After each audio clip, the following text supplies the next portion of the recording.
My name is Emily, and I'm just your average 29-year-old woman living alone in a small, cozy apartment. Today, I'm sitting at my dining table, staring at the phone. It's been ringing on and off for the past hour, but I can't bring myself to answer it. It's Mark, my fiancé, wanting to talk about meeting my parents. The thought alone makes my stomach turn. Mark's voice comes through the voicemail again. "Hey, Em, just checking in. We really should plan on meeting your folks soon. Call me back, okay?" I let out a sigh and look around my apartment. It's nothing fancy, but it's mine. The walls are lined with bookshelves, and a small balcony overlooks the city. It's my little haven, far away from the memories of my childhood. Growing up wasn't easy. My dad left us when I was 5. I still remember the day he walked out, suitcase in hand, not even a backward glance. Mom changed after that. She became distant, cold, and often angry. And somehow, I always seemed to be the target of her frustration. 2 years after Dad left, Mom remarried. My stepdad, Rick, was actually a decent guy. He tried to make things better, but Mom's attention was all on my little half-sister, Lily. Lily was everything I wasn't, or at least that's how Mom made it seem. She was showered with love and affection, while I was just there. I was snapped out of my thoughts by another call. It was Mark again. I finally picked up. "Hey, Mark," I said, trying to sound cheerful. "Emily, I've been trying to reach you. So, when can we plan to meet your parents?" Mark's voice was full of excitement, oblivious to my hesitation. I'm not sure, Mark. It's complicated," I replied, fiddling with a pen on the table. "What's complicated?" "It's just dinner, Em. I really want to meet the people who raised my incredible fiancé." I let out a forced laugh. "You wouldn't say that if you knew my mom. She's a lot to handle." Mark went silent for a moment. "Is everything okay, Em? You know you can tell me anything." I took a deep breath. "It's just that my mom and we don't really have the best relationship. She's always been hard on me. It's nothing like your family." Mark's voice softened. "I'm here for you, Emily. We'll figure this out together. Maybe it's time to face this, you know?" I knew he was right, but the thought of facing my mom, of exposing Mark to her sharp tongue and cold demeanor, terrified me. "Yeah, maybe," I said, not entirely convinced. "Let's talk about it later. I need some time to think." "Okay, Em. I love you. You know that, right?" "I know, Mark. I love you too." Sitting in my apartment, my mind wanders back to those early years after Dad left. They were tough, to say the least. Mom's whole world seemed to crumble, and her heartache turned into anger that was often directed at me. I remember one particularly hard day. I was 7, trying to do my homework at the kitchen table. Mom was pacing around, her face tight with worry and frustration. "Emily, can't you see I'm busy? Stop making that racket with your pencil," she snapped suddenly. I looked up, startled. "Sorry, Mom," I mumbled, trying to be quieter. It wasn't long after that when Mom met Rick. He was different, kind, and gentle. But Mom changed when she was with him. She seemed happier, but that happiness never really reached me. When Lily was born, it was like I became invisible. One evening, I overheard Mom talking to Rick in the living room. I wasn't meant to hear, but I did. "She's just so difficult, Rick. Nothing like Lily. I don't know what to do with her." Mom's voice was full of frustration. I felt my heart sink. Even then, I knew she was talking about me. Rick tried to reason with her. "She's just a kid, Helen. She needs your love, not your disappointment." But Mom wouldn't listen. "She reminds me too much of him," she said bitterly. That night, I cried myself to sleep. It was clear I wasn't the daughter she wanted. As I got older, the gap between us only widened. When I was around 10, I remember trying to show Mom a drawing I'd done in school. "Look, Mom, I got an A on this," I said, holding up my artwork. She barely glanced at it. "That's nice, dear. Go show Rick. I'm busy." But Rick was different. He took one look at my drawing and smiled.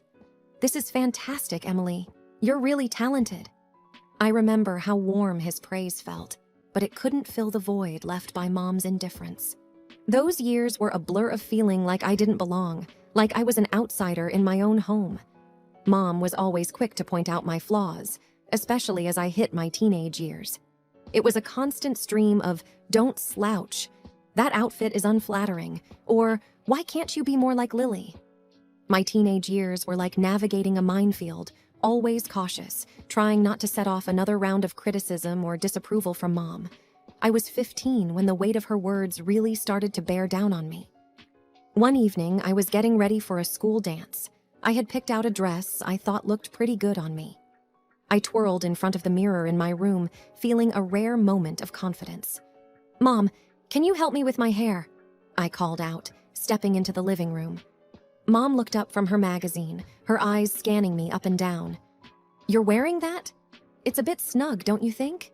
You should really watch your weight." Her words hit me like a slap. I thought it looked okay," I stammered, my confidence shattering. Mom sighed, standing up. "Let me do your hair. Maybe it'll draw attention away from your figure." I sat there in silence, feeling small and ashamed, as she roughly pulled my hair into a style. School wasn't much of an escape either. One day, I was sitting with a few classmates at lunch, talking about our families. "So, Emily, what's your mom like?" one of the girls, Sarah, asked casually. I hesitated, not sure how to answer. She's strict, very particular about things." Sarah seemed to sense the tension in my voice. "Hey, it's okay. Moms can be tough. Mine's always on my case about grades." I forced a smile, appreciating her attempt to relate, but inside, I felt that my situation was different, more isolating. Back at home, things got even more strained when I started to show interest in boys. One time, I had a guy from school, Jake, come over to study.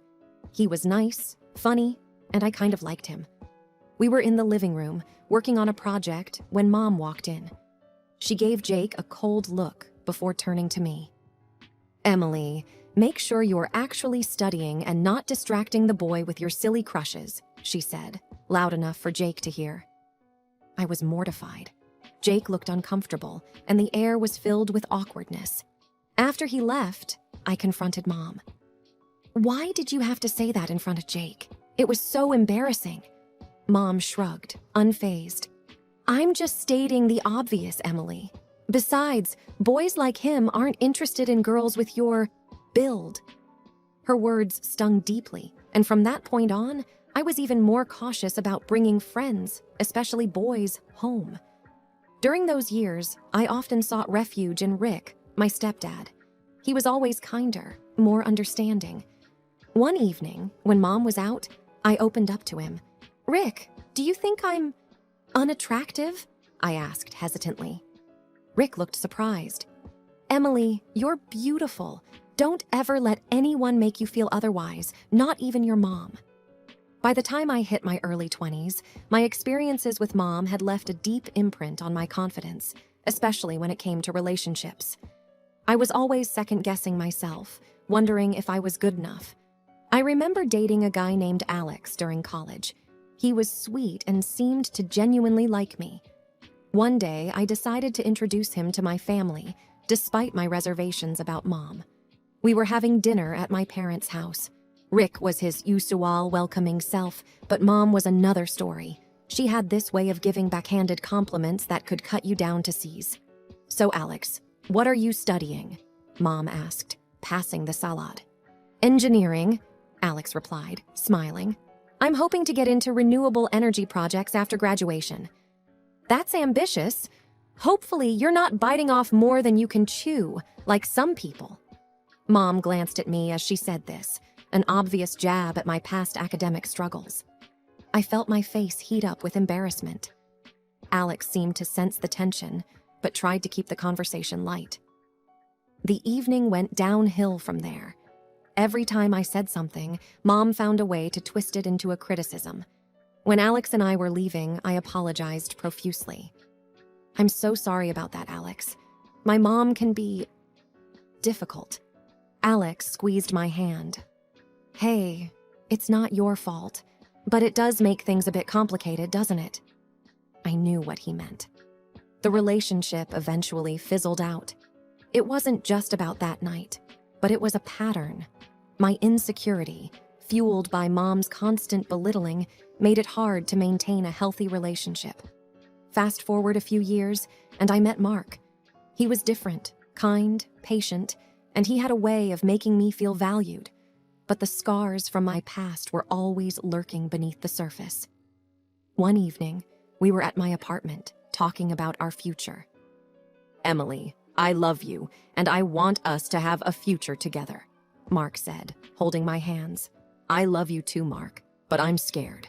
My past, my mom, it's all so messy. I don't want to drag you into my issues." Mark looked into my eyes.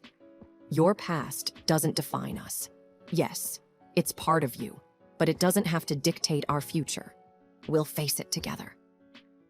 The day of the dinner with my parents had me tangled in nerves. Mark, always optimistic, tried to ease my anxiety as we drove to my parents' house. "It's just dinner, Emily. It'll be okay," he reassured me, but my stomach churned with unease. We were greeted at the door by Rick, his warm smile a small comfort. "Emily, Mark, welcome. Come on in," he said cheerfully. Mom was in the kitchen, and as I saw her, I felt a familiar tension grip me. She managed a polite smile for Mark, but her eyes were distant. "Dinner's nearly ready. Why don't you both sit down?" she said, gesturing towards the dining table. The atmosphere was strained as we all sat down.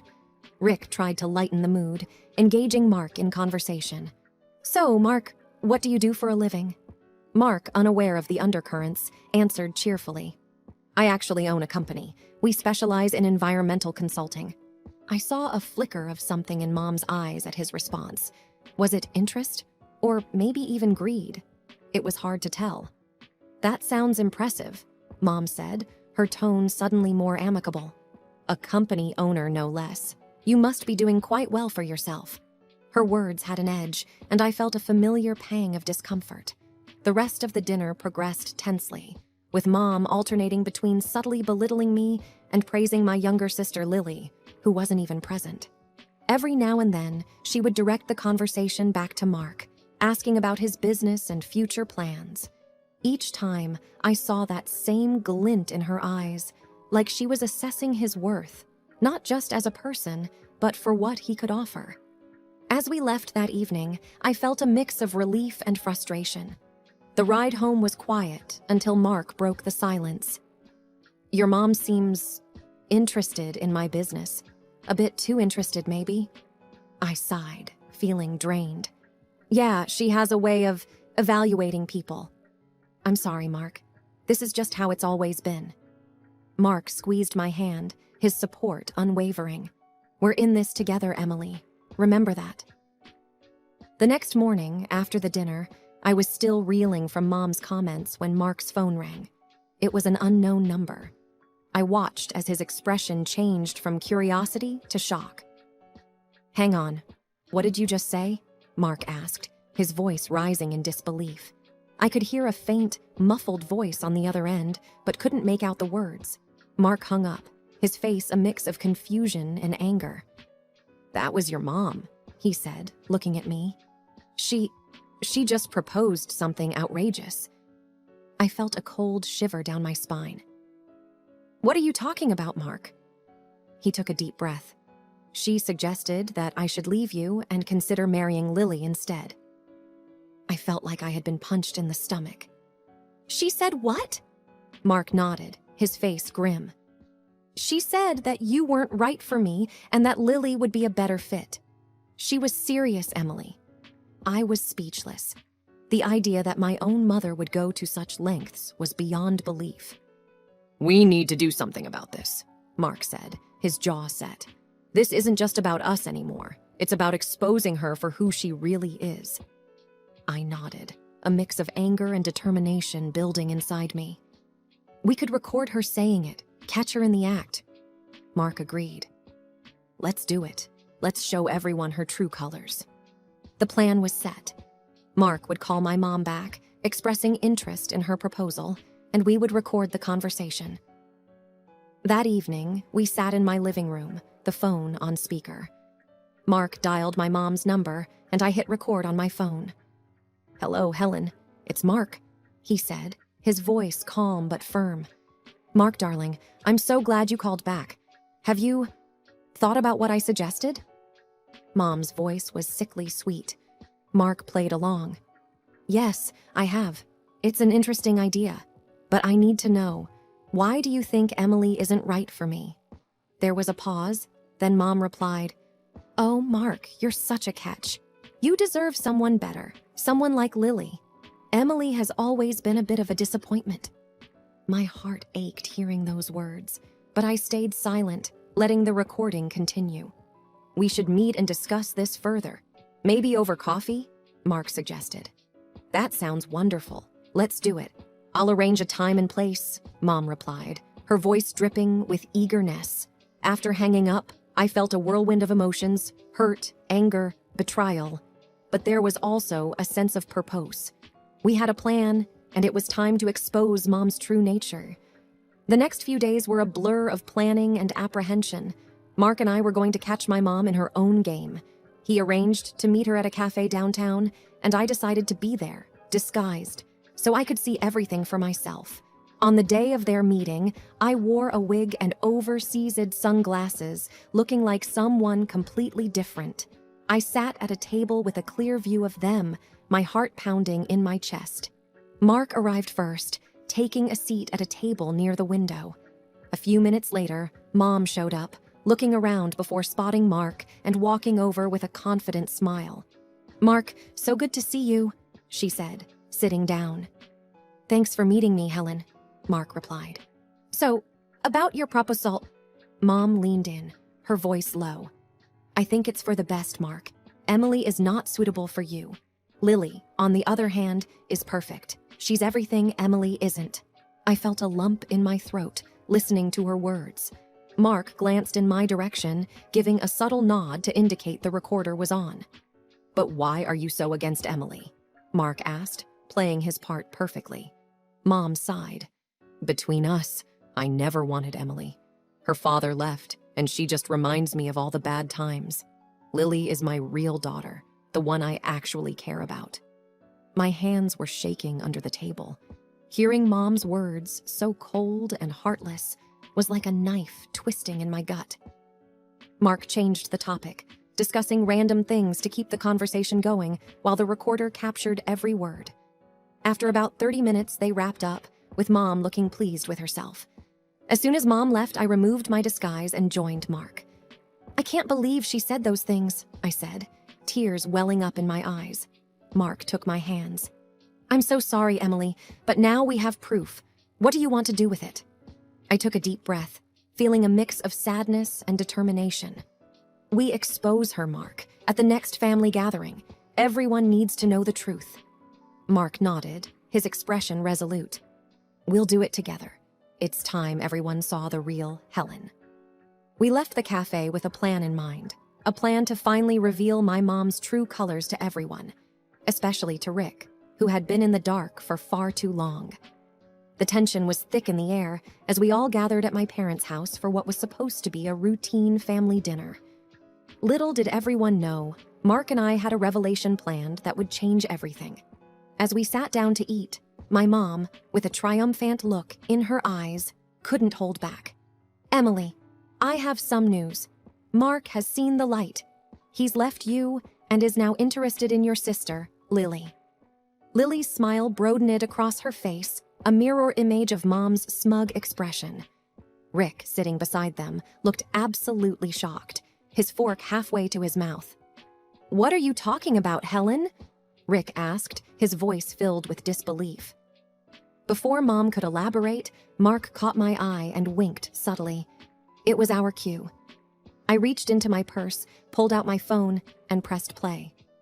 The room fell silent as the recording of Mom's conversation with Mark filled the air. "I never wanted Emily. Her father left, and she just reminds me of all the bad times. Lily is my real daughter, the one I actually care about."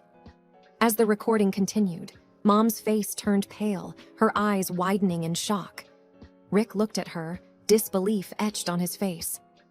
What What is this, Emily? Rick stammered, his voice filled with hurt. I looked directly at Mom.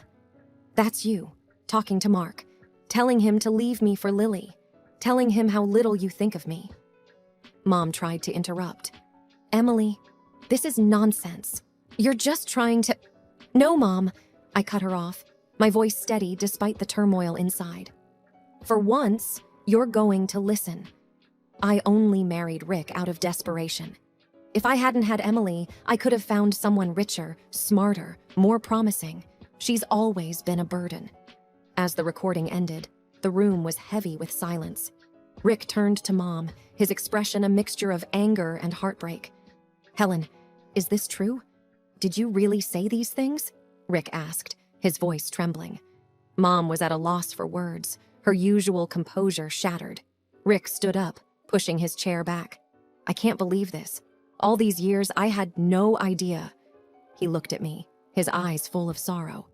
I'm so sorry, Emily. I had no idea. Mom finally found her voice, but it was weak, defensive. Rick, I didn't mean it. It was just talk. But Rick wasn't having it. No, Helen, this is unforgivable. I need to think about all of this. He left the room quickly, leaving a heavy silence behind. Mom broke down, sobbing, her usual composed demeanor shattered. Lily sat frozen, her eyes darting between Mom and the door where Rick had exited. Mark took my hand, giving it a reassuring squeeze. You did the right thing, Emily. I nodded, feeling a mix of relief and sadness. It's over. It's finally over. In the following weeks, Rick filed for divorce. I didn't speak to Mom or Lily again. It was painful, but it was a necessary closure. Mark and I got married in a small ceremony. Rick was there, smiling through his tears. He was the only family I needed. As I stood there with Mark, I realized that I was finally free from the shadows of my past. I had found love, not just with Mark, but within myself. For the first time in my life, I felt truly happy and at peace.